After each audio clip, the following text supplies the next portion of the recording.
How am I going to build this team?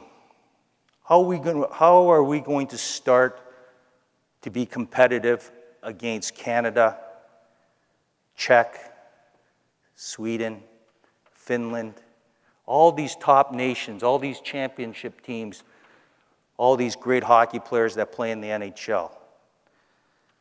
So we had to figure out a plan. How do we build this team? I just want to give you 3 points.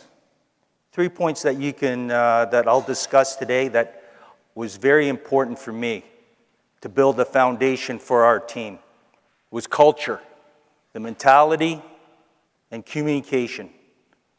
How am I going to pass on, how am I going to teach these Korean hockey players hockey? So the first thing is culture. I had to go in and change the culture.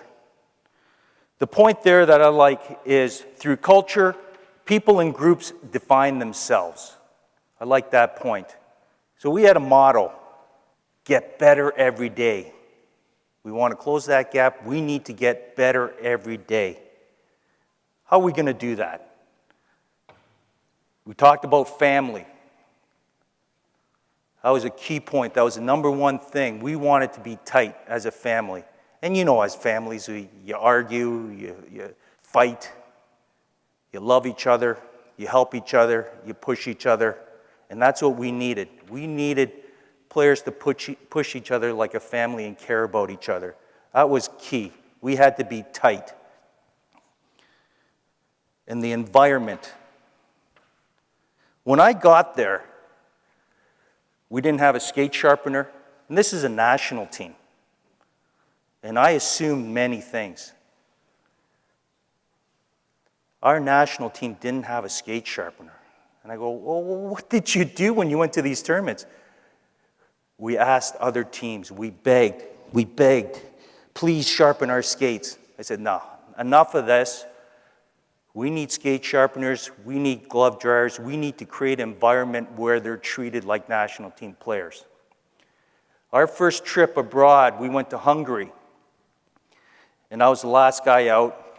I looked back, looked inside the dressing room, and the dressing room was like my 12-year-old son's dressing room. Hockey bags in the middle of the room. This is not a national team. This is not a team that represents your country. So we had to change that culture, that mentality. So we got them the skate sharpeners, got them glove dryers. We have tape now. We have riveters. So now we look like a pro team.